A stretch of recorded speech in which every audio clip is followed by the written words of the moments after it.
Assalaamu calaykum waraxmatullaahi wabarakaatu. Kulanti wacan oo wanaagsan idil ahaantiinba ku soo dhowaada sheeko ka mid a sheeko libaaxyadii aan halkan idinkala socodsiin jirnay.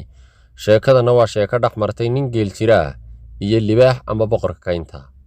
Libaaxu wuxuu iskugu jiraa sida aynu sheekooyinkeenni hore ku soo aragnay, mid dadka cuno oo la yidhaahdo dadqaad, iyo mid xoolaha uu ugaadhsado isagu dadka aan aad u raadsan. Markanna waa libaaxii dadqaadka ahaa oo qof qaatay.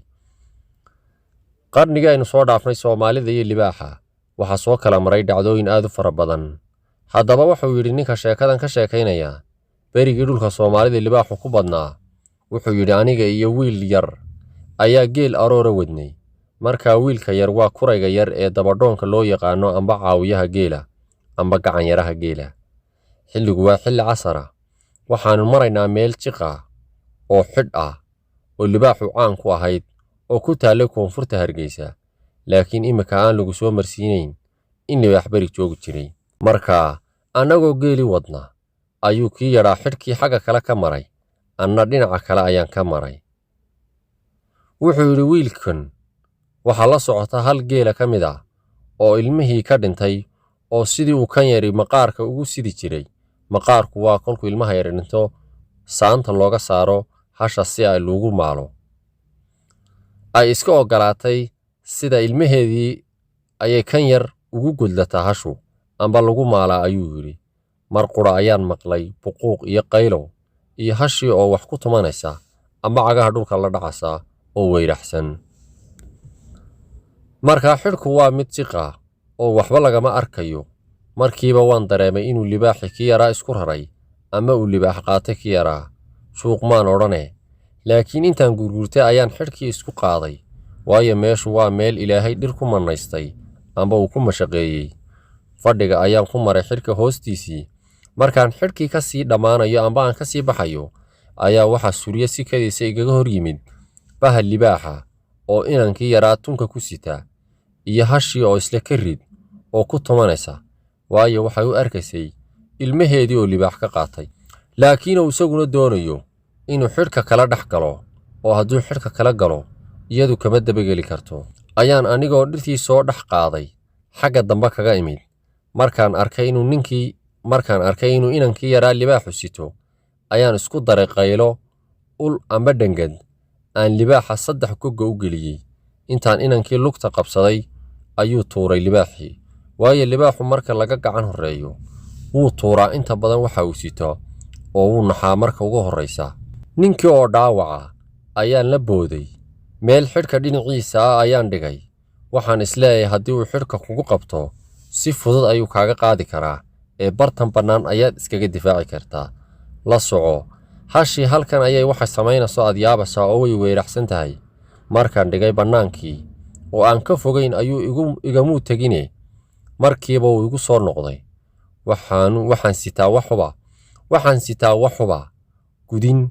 Waxa uu yidhi markii uu in yar ii soo jiro baan gudinta ku waabiyaa, haddana wuu iga barriiqdaa uun. Geelii kale wuu tegey, hashii oo keliya ayaa igu soo hadhay iyo libaaxii oo halkan ii hanjabaya, laakiin aan iska difaacayo oon ushii uu sii xasuusan yahay aan ku dhuftay. Gudintana aan ku waabinayo kuma dhufanaye, inkastoon qoryo xaaba amara ku tuurtuuray oon ku dhuftay buu leeyahy. Isagoo camuudda u qasayo iyo hanjabaadda ka baxaysa aad yaabayso, markanna qarka u saaran inuu iga qaado inanka, baan xusuustay inaan sitay qaraf ama taraq kolba kaa u taqaano, ka dabka laga shito, beryihii horena aad loo isticmaali jiray. Geed halkana ayaan ku tuuray dabkii, wuu ololay markiiba geedkii. Markaan isagoo soo ordaya arkay ayaan suray qori daba. Dabka iyo libaaxuna way kala xanaaqaan, oo waxaa la yidhaha dhogortiisu waa gaas, oo hadduu dab ku dhaco wuu ololaaba gebigiisuba. Kolba dib ayuu iga cararaa. Wax yar kadib ayuu xaggii hasha u jeedsaday. Hashii markii ay aragtay inuu ku soo ordayo ayay cagaha wax ka daday. Libaaxuna wuu ku xidhiidhiyey. Hashuna waxay ahayd hal da'yar oo xoog ah. Markaan arkay inuu hashii eryaday bahalkii libaaxa ahaa, cadceeddiina ay sii gaabatay, ee aan isku soo hadhnay aniga iyo wiilkii dhaawaca ahaa. Markaan in yar dabkii ku dul hayay dhaawicii ayaan markii dambe tunka u ritay, oo waxaan go'aansaday inaan qaado wiilka ilaa xaggii geela kale u kacay amba uu iga jiray reerkii aanu geela ku wadnay, oo aan isiri yaanu kugu soo noqon bahalku. masaafo markaan siday ayaa waxa iga hor yimid dad badan oo gurmad ah oo markii uu geeli reerkii tegey ayaa la iska gartay in aanu raggii geela waday fayoobayn amba uuna sidaa ku nabad qabin. meeshana waa la ogaa inay tahay meel wada libaaxa meesha la soo mari jiray.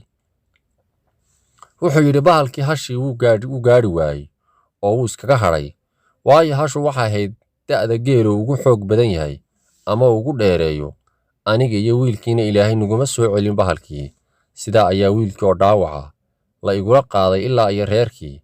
ninkiina waxa uu ii sheegay ninkani inuu ilaa iminka nool yahay, uu ka mid yahay odayaasheenna waaweyn ee taariikhda hore laga qori karo. maalintaasina maalintiisa may noqon oo waxaa badbaadiyey ninkaa. labada ninba iminka way nool yihiin sidaan ku warhayo amba aan ka warqabo. marka ninkaana maalintaasi maalintiisi may noqon ee maalin kale ayay noqotay. saacaddii ayaan ka dhammaan ayaan ka wadaa. sheekooyin badan oo xiise leh oo libaaxa ku saabsan oo soo kala dhex maray Soomaalida ayaan insha Allah halkeedii kusoo gudbin doonaa. qaar badanna way ku jiraan kanaalka, waanaad ka daawan kartaan. ku soo biir kanaalka Khadar Omar oo subscribe saar si aad noqoto qofka ugu horeeya muuqaalka la soo geliya uu soo gaadho. waad ku mahadsantihiin dhammaantiin. sheekadu intaa ay ku egtay.